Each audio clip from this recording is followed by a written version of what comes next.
welcome to episode 15 of the Zesty Dietitian Podcast. I'm your host, Mackenzie Caldwell, Registered Dietitian. In today's episode, we're going to be interviewing my good friend and colleague, Lindsay Helton. Lindsay is a registered dietitian and owner of New Paths Nutrition, a North Carolina group practice specializing in eating disorder care. Over the past 6 years, she and her team have helped clients heal from eating disorders, untangle disordered eating patterns, and address health concerns using a weight-inclusive approach. Lindsay focuses on meeting clients where they are and creating a supportive, comfortable space for healing. She lives near Charlotte in the Lake Norman area, where she recently opened a new office for the practice. When she's not working, she enjoys time with her family by the water, ideally with an iced latte in hand. In this episode, Lindsay and I talk all about her journey towards becoming a dietitian and specializing in eating disorders, what it looks like to walk through having a healthy relationship with food with a client. But what's really cool about what Lindsay opens up about in this episode is her journey with endometriosis and infertility and her pregnancy. She really divulges it all, talking through the process of getting diagnosed with endometriosis and kind of what it's like being a dietitian and getting this diagnosis, and what some of her other clients who have chronic conditions and disordered eating patterns are dealing with, and how she likes to support them. So without further ado, let's jump into episode 15.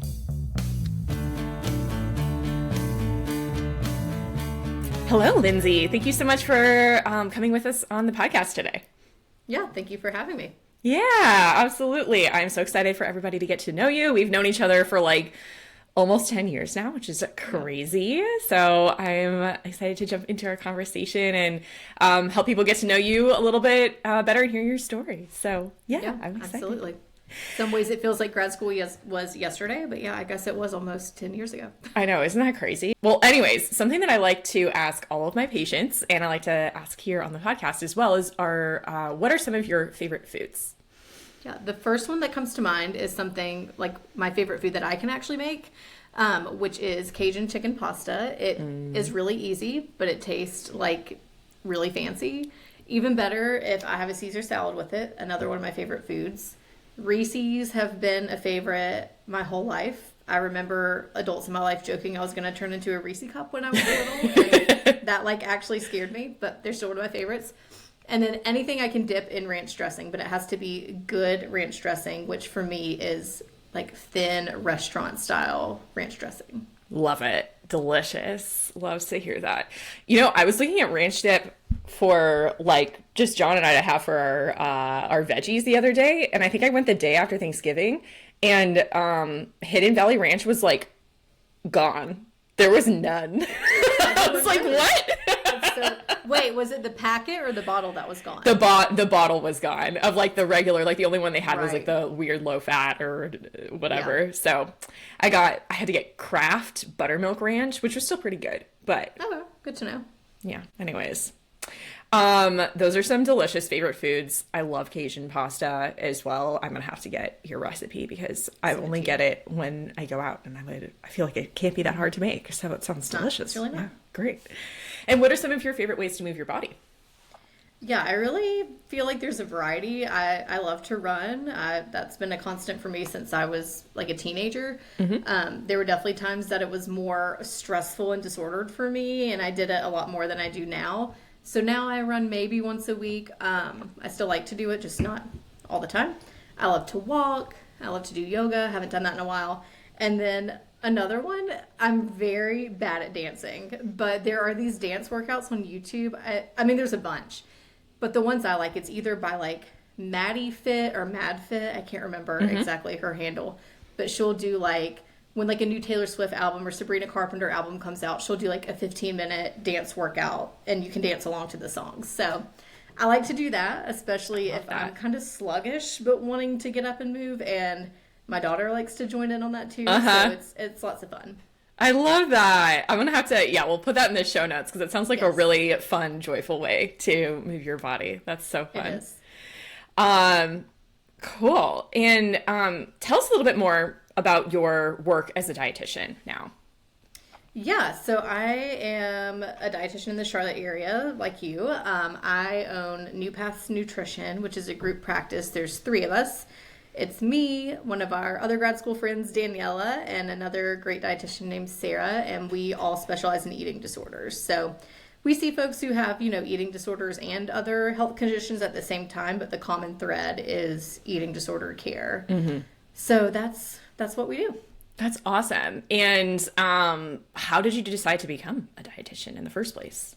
Yeah, I was thinking, growing up, I don't know if it was the same for you. I didn't know a dietitian or that that was a career path. So I went into school thinking I wanted to be a doctor. And so I was at UNC for undergrad, Chapel Hill, and they have a nutrition undergrad. And so I thought, I'll major in nutrition and kind of stand out when I'm applying to med school. So sophomore year of college, I was taking organic chemistry and nutrition classes at the same time. And organic chemistry was ruining my life. It was horrible. The hardest I've ever worked for, the worst grade I've ever gotten. So I was kind of questioning, do I want to keep doing these prereqs? And I was loving my nutrition classes. It was just so interesting to me. And so I made a switch. I actually couldn't even apply to major in nutrition because I got a C in Orgo. You could only have B minuses and above to even apply to that major. Jeez. Right? So I majored in exercise and sports science, which I was already interested in, and it gave me a really good science background. And then took any extra classes I needed to apply to nutrition grad school at UNC. Because by that point, I was I'm really interested in nutrition, and kind of went down that rabbit hole. And then went from there. So yeah, it all changed with organic chemistry. That's wild that they wouldn't let you apply with they should have made an exception for Orgo, because Orgo is wild. I definitely did not get above a C in my Orgo class. So hard. Yeah. And I know that's not what med school is, but going through that and realizing I was going to have to do Orgo too, and many more years of classes like that. I was maybe that's not what I want to do. Yeah, absolutely. I think both of us probably don't want to be pharmacists, because I think they do more of that. For sure. But yeah. Your mom is a pharmacist, isn't she? Or your parents? Both my parents are. Yeah. Crazy. So I kind of knew early on I did not want to do that. It just seemed, it was, I just want to do something different. Yeah, we love our pharmacists, but it's not for us. We chose a different path. No. And what made you want to specialize as a dietitian in eating disorders specifically? Yeah, when I started grad school, my mind was not on that at all. I kind of knew I didn't want to be I knew really extreme restriction and dieting was not the way, but I think I still had this idea of I'm going to help clients with their health and, weight in a healthy way. That was kind of my thought. I knew I wanted to do outpatient counseling, or I thought I did. And then in grad school, I started to hear a lot more about intuitive eating and health at every size. Honestly, a lot from you. So I feel like you were really helpful at spreading that to people in our cohort. And then also we would have various guest lecturers who would bring some of that in. And so that led to the whole non-diet rabbit hole of the books, the podcasts, everything, and helping me heal my own relationship with food and body and exercise. And I just felt okay, I can't go back. Kind of what am I going to do now? So thankfully, a lot of people had already paved the path for non-diet counseling and, of course, eating disorder care. So it kind of led me to that through all the podcasts and things I was listening to. And then I did my final internship rotation at the Renfrew Center in Charlotte, which is an eating disorder treatment center, and just loved it. Was I can't see myself doing anything else, and I still can't see myself doing anything else. So I'm very thankful to have landed here. Great. And you know what's so funny? You're not the only person that has said that. I think Ella Schwacker said the same thing. Oh, Mackenzie, you introduced me to intuitive eating. I was like, okay, well, Daniela Masiello is the one that introduced me to it, and I just can't keep my mouth shut. So well, that's great. All full circle. I know, and Daniela works for you, and so I think we need to have Daniela on this podcast next, because this is the second or third, maybe fourth time she's been mentioned on the podcast. So amazing. Yes. I don't even think she totally knows that how often she's been mentioned on here. Yeah, she sparked a revolution in our cohort. She really There's did. so many of us who are non-diet dietitians, which is I know. Yeah, absolutely. It was really cool to have those conversations start and realize how many of us really aligned with kind of not only the like non-diet focus, because we felt that there was just something wrong with the way that like diet culture operates, and we didn't want to promote that as dietitians. We felt that that just didn't actually promote holistic long-term health and well-being mentally and physically.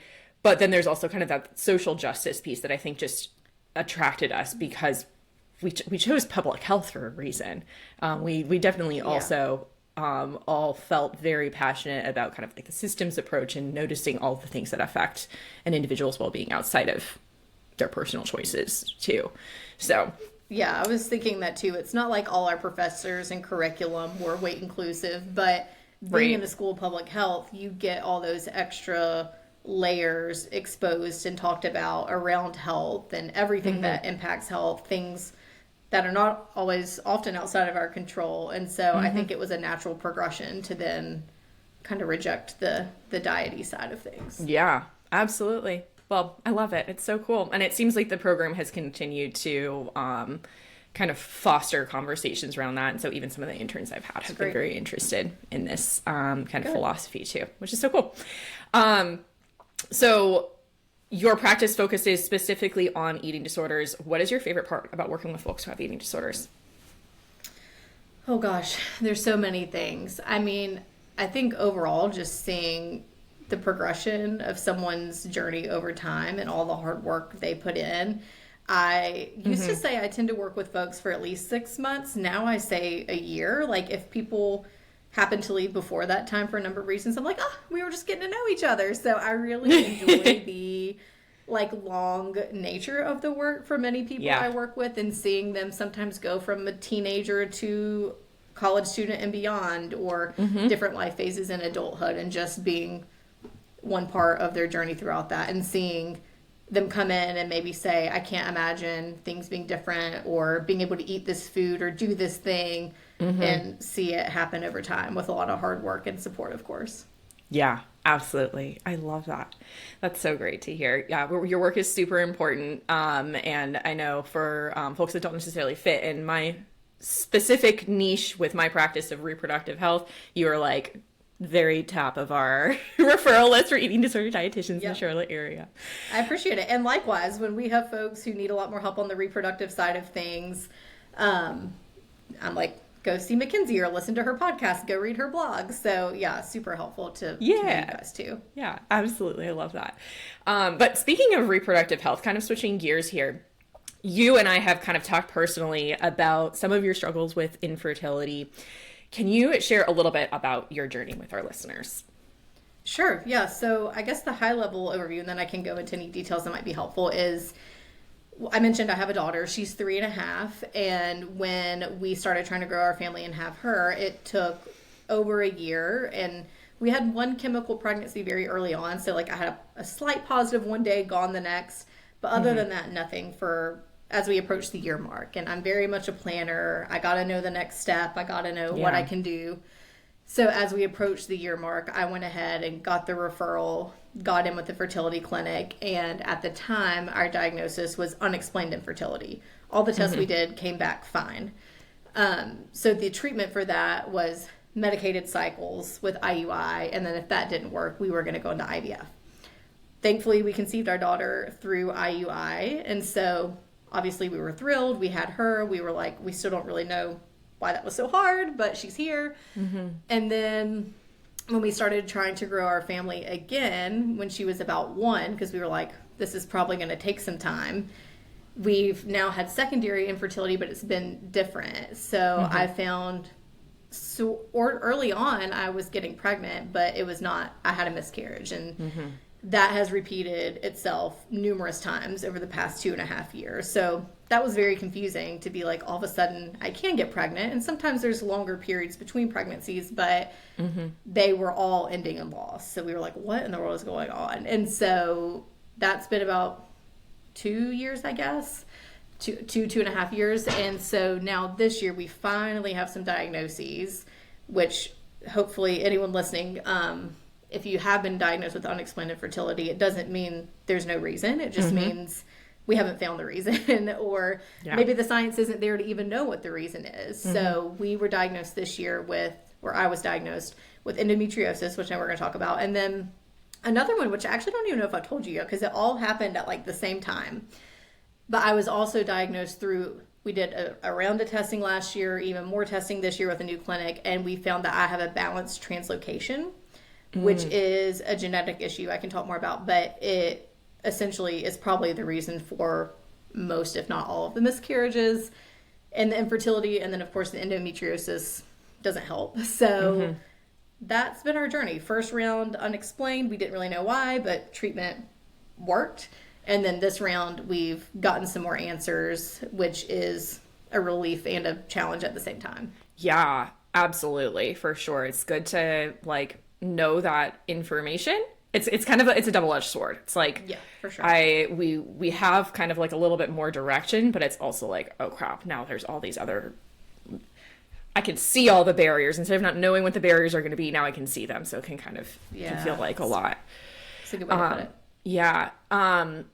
And talk to us a little bit about your mental health in this kind of journey. What kind of supports have helped you kind of stay grounded and continue to just feel like yourself, not go crazy in this very difficult journey?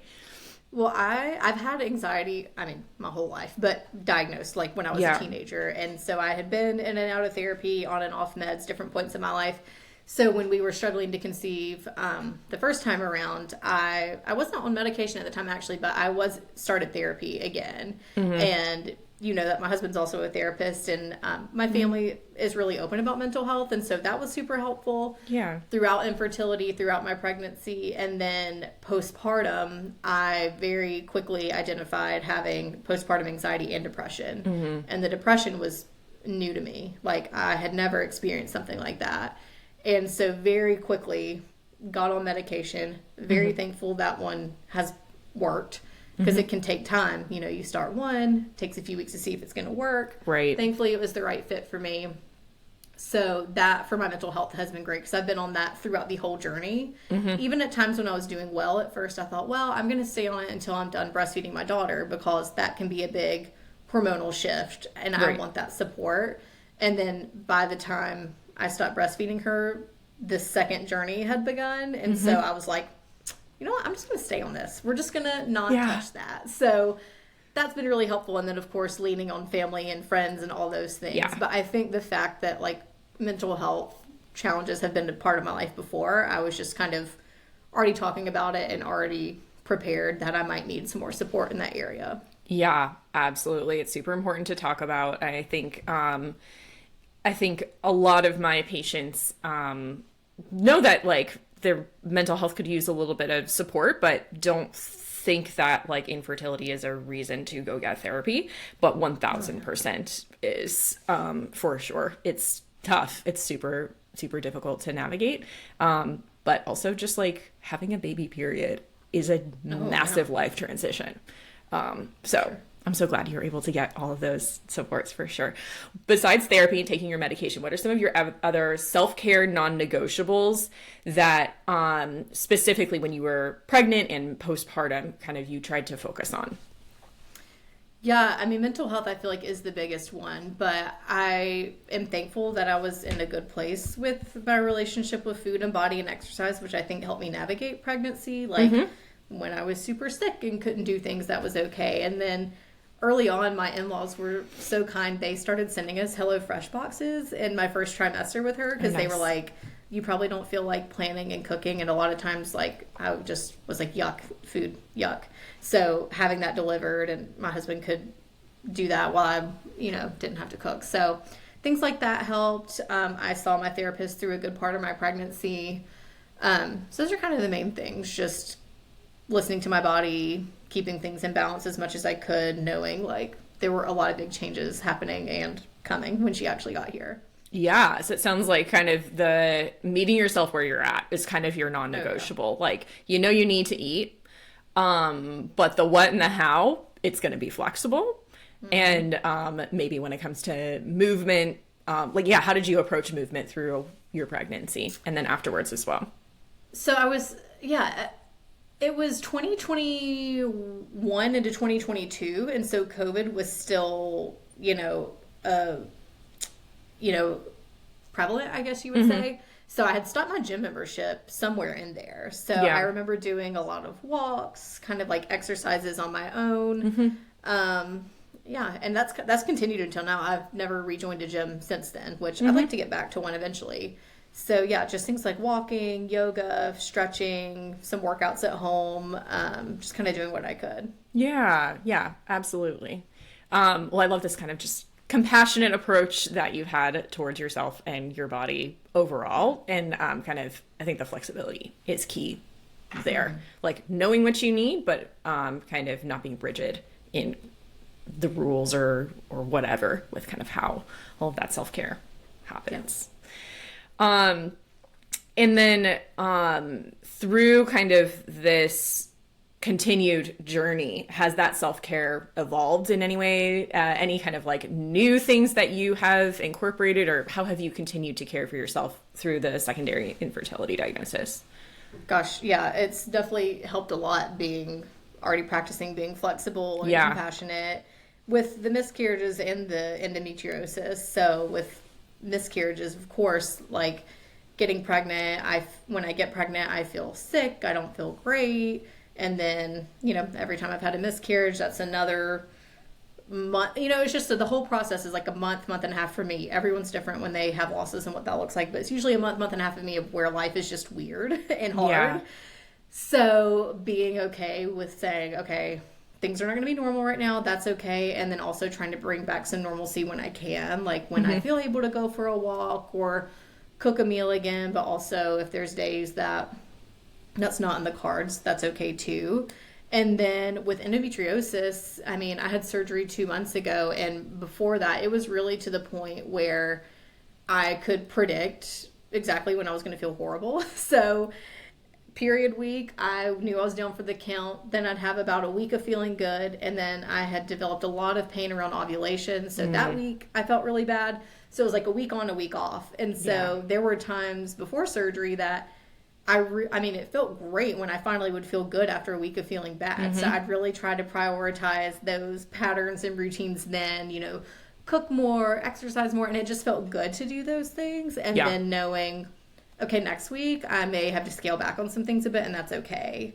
So having that flexible mindset and approach has helped me every step of the way. And then through surgery recovery, of course, that's a lot of rest and just kind of getting through it. Yeah, absolutely. I love that. That's our main theme. Flexibility and just kind of meeting yourself with where you're at. So tell us about the process of actually getting diagnosed with endometriosis. Yeah, it was a 20-year process, which sounds long, and it was, but literally until this year, I had no thought in my mind that I could have endometriosis, which looking back, I'm like, there were signs. The big level overview is that when I was a teenager, I had very heavy, painful periods. I remember being in like middle school history class, just like gripping the desk in pain. And then a few years later started birth control, and I was on birth control pill for 10 years. And it's very possible I had some symptoms during that time and just don't remember them or kind of thought they were normal. But during that time, nothing stands out about my periods or pain. So it probably was, suppressing things. Then when we were trying to conceive the first time, looking back, I remember some instances of really bad pain. Like I remember one time on my period getting a horrible wave of cramps and like hitting the floor in the bathroom, feeling like I was going to pass out. Yeah. And so looking back, I remember some things like that, but I just thought, that's how it is. Cramps suck. Periods suck. Whatever. It's extremely possible my fertility doctors asked me all the right questions, and I just said, I have normal periods. I said that until this year. Yeah. And then, obviously, I had my daughter, so I had a reprieve from periods. But after having her, she's over 3 now, but those few years, it was getting my attention more, like how heavy my periods were getting. Not every one. I might have a light period here and there, but my periods overall were getting heavier, more painful. I developed more symptoms. Like I mentioned, having pain around ovulation, that was new for me, and it was getting worse every month. Yeah. So things kind of hit ahead this spring with my increasing symptoms and then the miscarriages that we didn't have an answer for at the time. That I brought it up to my fertility doctor and just said, can we put our heads together? I'm thinking maybe I could have endometriosis. And she referred me on to a surgeon, and we went from there. But, you know, I can't blame anyone for missing it because it's very, very possible. I just said my periods are normal because I said that until a few months ago when I realized what I was experiencing was not normal. Yeah, absolutely. I don't think we do a fantastic job with explaining to young girls like what level of pain or bleeding is normal. And I feel like we should do a way, way, way better job with, like, you know, 5th grade sex ed talking about like, hey, like some mild cramps are normal, but if you cannot focus in class or if you cannot go to your sports practice because you are in such severe pain, that is not normal, and you need to tell your adults and talk to your doctor about that as well. Yeah, that was one thing that really helped me feel confident with moving forward with surgery. Was once I started bringing it up, every provider I saw was very validating, and they were like, your period should not be so debilitating that you can't go to work or school or play with your kid or do like the exercise that you want. Right. And I was like, oh, okay, that's news to me. You know, I just thought we were all suffering and taking Advil around the clock. So yeah, definitely need more education there. And, but I'm thankful that I did. My body really got my attention with some of these symptoms to the point where I was like, okay, something's wrong. I don't know what it is, but I need to make sure I tell somebody. Yeah, absolutely. And I think we're getting, I think our system's getting a little bit better about kind of identifying like, hey, we got a lot of work to do with sex ed and health education for young women and teens. But I think even now doctors still aren't always asking all of the right questions. And that's okay. Like it's the system is starting to change slowly but surely. But I think we definitely need a lot more. We need more providers to be screening everybody for endometriosis, basically asking more specific questions, like specifically rate your pain on a scale from 1 to 10 when you get your periods. Like, are you able to engage in regular daily activities of daily living? How much bleeding? Like, how many tampons or pads how quickly? Are you bleeding through, etc. And yeah, it's just women's health research is not where it needs to be. Women's health care is not where it needs to be in the slightest, for sure. Well, and I keep joking with my clients that, like, anytime we're talking about periods, I always have, like, my spidey senses going off. I'm like, oh, you had your period last week? How was it? Like, not that I'm telling everyone to, like, go get surgery, but I'm just, it's making me even more aware in my work as a dietitian when clients are reporting debilitating symptoms or even things that I think could be related to endo that I'm like, hey, you may want to get that checked out. And it was also hard going through it while going through infertility and miscarriages at the same time, because I had several providers, again, they were validating in my pain and suffering, but I got the message a few times by different providers, like, look, if you want to go through surgery for your quality of life, that is valid. But I was told several times that even if I had endometriosis, it might not be impacting my fertility, which then I've been told different things since that. And so there were times that I thought, well, am I being selfish by having this surgery? What if I just push through the pain and then I got pregnant and I can deal with this later, you know? So I felt like for me and the providers I encountered, a lot of times the fertility side was kind of downplayed of like, sure, you can get treatment for the endo, like for your pain, for your quality of life, but I don't really know how much it's going to do for your fertility. Right. Yeah. So that was kind of tough to navigate too. But then once I got the diagnosis, I was like, well, that probably was impacting my fertility. I have other things going on too, but it couldn't have been helping. Right. But even regardless, like, you were never selfish for getting yourself out of pain. Yeah, that's true. Well, and I would... Go ahead. Yeah, it's hard too, because with the way my pain was, and I know people with endo have varied experiences. Some people have pain every day. Some people never have symptoms, and then it's found in surgery. So, but with me, like I said, it was very cyclical. So then I would have days and weeks where I felt totally normal and fine. And I'm like, why am I getting surgery? Like, I Yeah. feel really good. And then the next week I'd be like in a ball on my bed, like, this is why, you know? Right. So that can be hard to go through too when you have a condition where some days or weeks you feel totally normal to still push through and be like, but I need support for the times that I don't feel like this. Yeah, absolutely. I think women's pain is just not nearly as validated as it needs to be in general. But I've also had some patients kind of almost have the opposite conversation where, or an opposite scenario where the provider is treating the endometriosis as only an issue for fertility and not validating the rest of the other life issues, to the extent where I've had multiple patients get a surgery and have their surgeon only take off the endometriosis from the reproductive organs and not anywhere else in the body. Oh, that's awful. Because it's a quote unquote conservative approach, which makes me want to rip somebody's head off. Yeah, you're already in there. Let's get everything out. Yeah. Exactly. Like, why are we being like, this is not something to be conservative with in the slightest. This is something, you know, of course, if it involves like, oh crap, it looks like we might have to take out an organ. Sure. Maybe we get the patient's consent or, you know, do all of that. But, women's pain is valid, and, you deserve to not be in constant pain or extreme pain at any time of your cycle, even if it's not affecting your fertility or whatever. Like, you deserve that for sure. Yeah.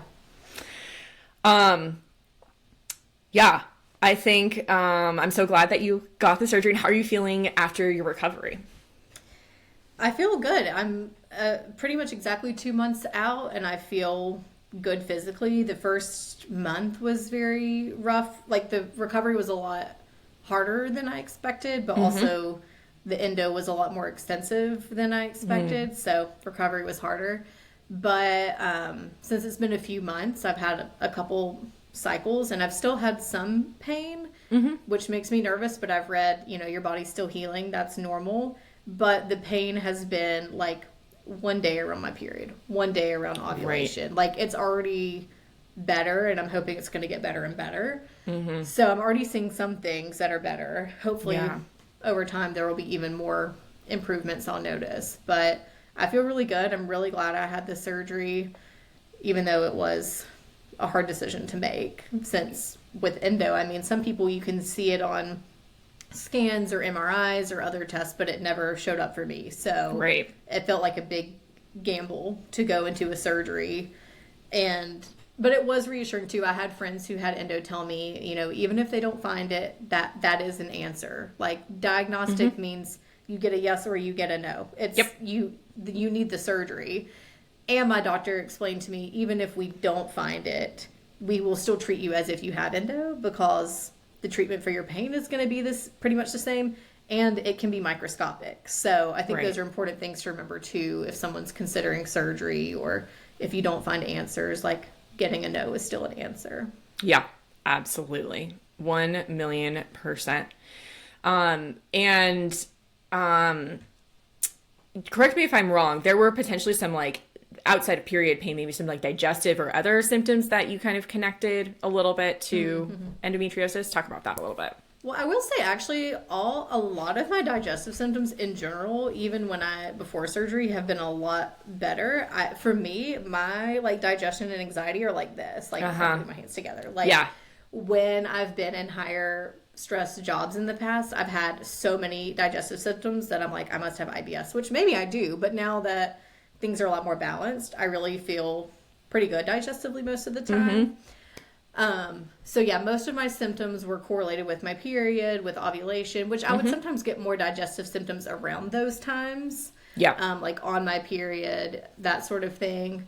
And then I also had some other symptoms as well, like pain during intercourse, some random pain throughout the month in my cycle. So all of that. And then once I found out all the places the endo was, I was kind of, Dr. Google, you know, endo on bladder. And then I'm like, oh, I do pee a lot. Maybe that's like connected, which I haven't seen that change yet, but that can be hard too, because sometimes symptoms with endo can seem it was a lot of things for me that I was like, that's weird. Like, pain here, pain there, that's weird. But I didn't think it's all under this one umbrella of endometriosis. So once I found out all the places it was, some of the other random weird things about my body, to me, started to make more sense. Yeah. So in some ways, getting the diagnosis can help explain things I hadn't even thought of. Right. Yeah. And even like, sure, some of it might, being on your bladder might have affected your kind of like urinary habits, but like it can affect your pelvic floor. Just like the pain itself can make certain muscles tighten and relax and do weird things that make it dysfunctional overall too. So yeah, I'm just so glad you have some answers. It makes me so happy for you as just like another woman, but as my friend in particular too. So now that you have this diagnosis, if anything, are you changing anything about your self-care routine? Yeah, definitely. Some things have just been natural from feeling better, like not having as many days with pain means I've been able to just be more active, do more self-care things.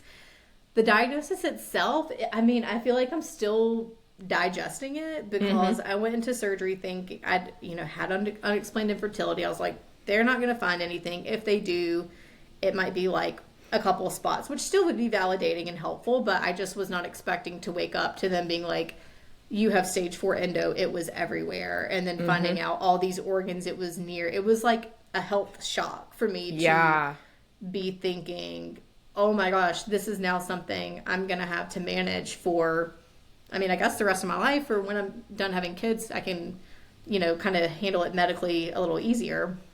So it's been a lot of just processing that and trying to figure that out. And so the, the recommendation is hormones, birth control. But since we're trying to conceive, I haven't done that yet. We're still kind of weighing all our options. So my view has kind of been, okay, since I'm not on hormones yet, what are the things I can do that might help? And like we said, women's health research is not funded the way it should be. So it takes a long time to get a diagnosis, and there's not a lot of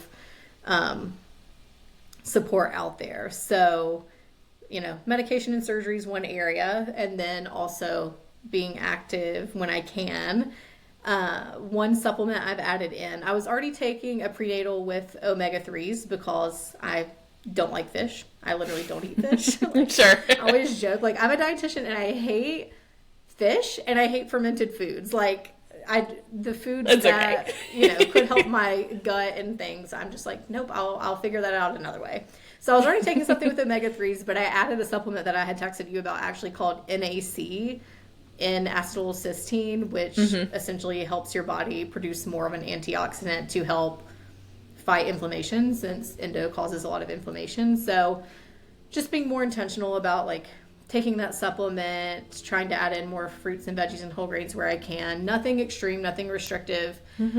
Just trying to think if I can do a little bit in different areas that might help. I mean, I don't know that it can totally prevent my endo from coming back, but if it can at least support it or support my pain or my overall health, then those are some of the things I've been thinking about. Yeah. So you're kind of taking a realistic approach, like looking objectively at the research that does and does not exist, saying, okay, there might be some kind of more natural remedies, but they may not like get rid. Like I can't cure my endometriosis with nutrition.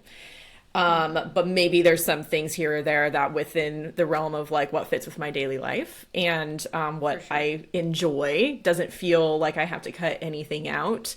What can I add that's like nourishing, feels good, and is actually based in evidence? And I hear you, like fruits and veggies are like best source of antioxidants. That's one thing I like to talk to my patients about. And you're making sure that you're taking omega-3s even though you don't like seafood, and you're like, hey, this supplement, not that hard to add in, might help a little bit too. Right. Yeah. Try to be realistic, do what I can, which is what I help everyone I work with on too, no matter what their condition may be, digestive issues, diabetes, whatever it may be, like protecting mental and physical health and thinking, remembering food's just one piece. Like no amount of broccoli was going to get rid of all the endometriosis in my body. You know, Right. like trying to be realistic. Like, does it hurt for me to add some more of those things in? Personally, for me, no. I'm in a good place with food and exercise and those things where I feel like I can try some things with relatively low risk, but also keeping in mind I can do all those things and possibly still need surgery again years down the line. You know, like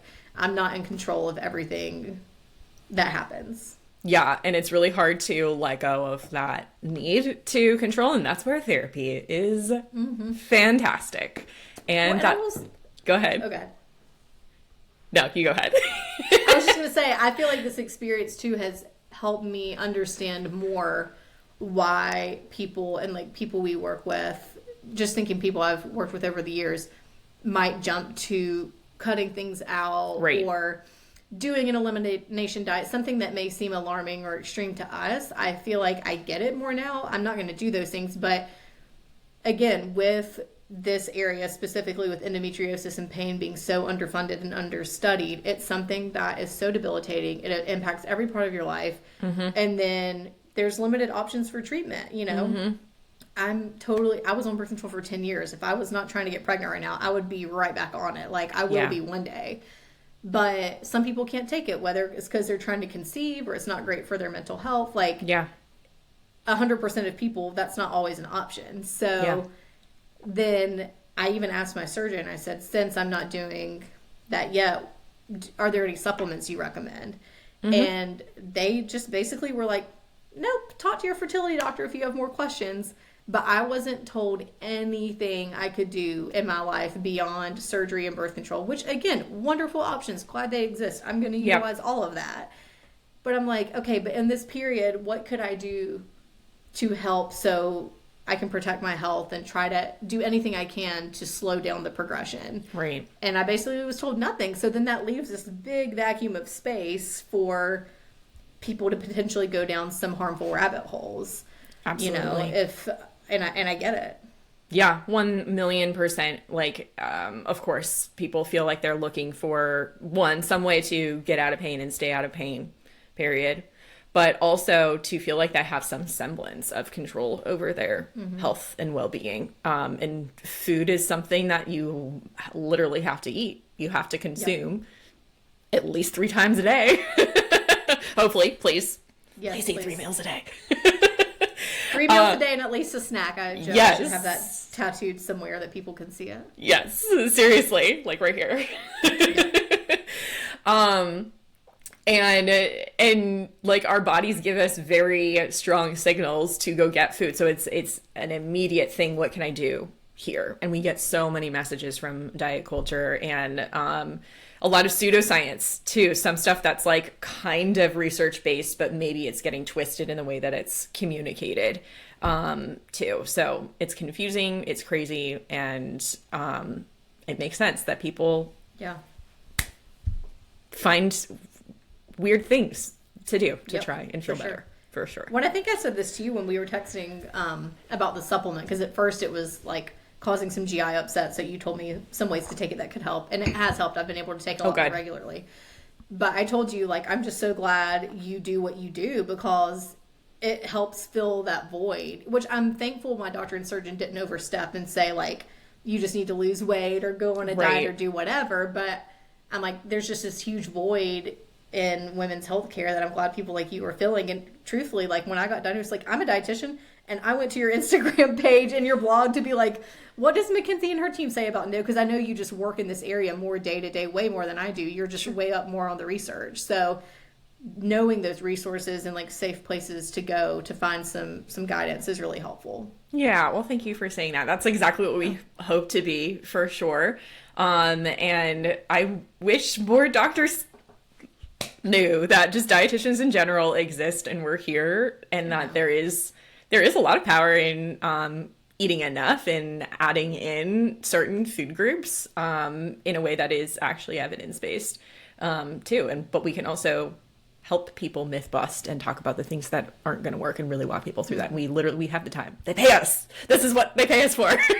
Right?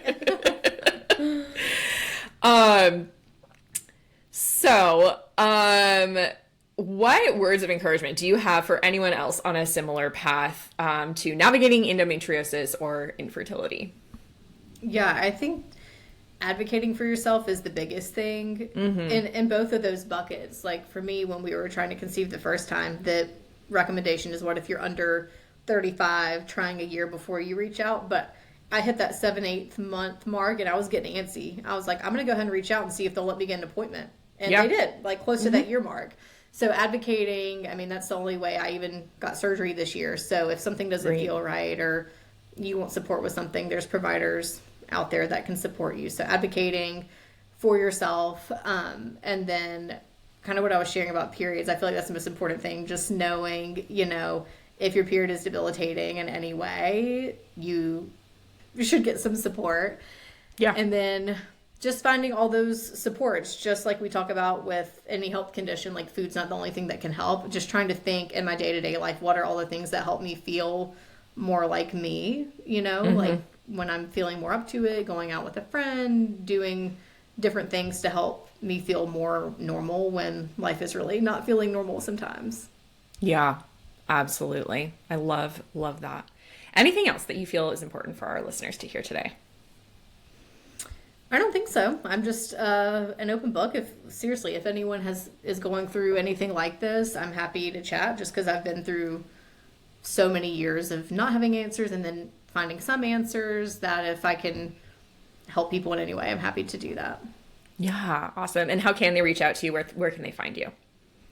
Yeah, the easiest way is, well, I would say Instagram, but I'm not on there that much. So honestly, the easiest way would be to reach me through our website, which is newpaths, PATHS, nutrition.com. And then that's my handle on Instagram too, but I am not very consistent over there, but you can reach me that way. Yeah, you check it often enough that you'll see a DM of somebody, even if it takes a couple of days, you'll see a DM for sure. Yeah, absolutely. Well, we'll put all of that information in the show notes, and then you'll have to text me the name of the YouTube dance channel. I'll put that in the show notes as well. But yeah, thank you again so much for coming on the podcast today, Lindsay. This was such an awesome conversation. I hope people find some encouragement and empowerment. Yeah, thank you so much for having me. Thank you so much. Have a great one. Thanks. Bye. You too.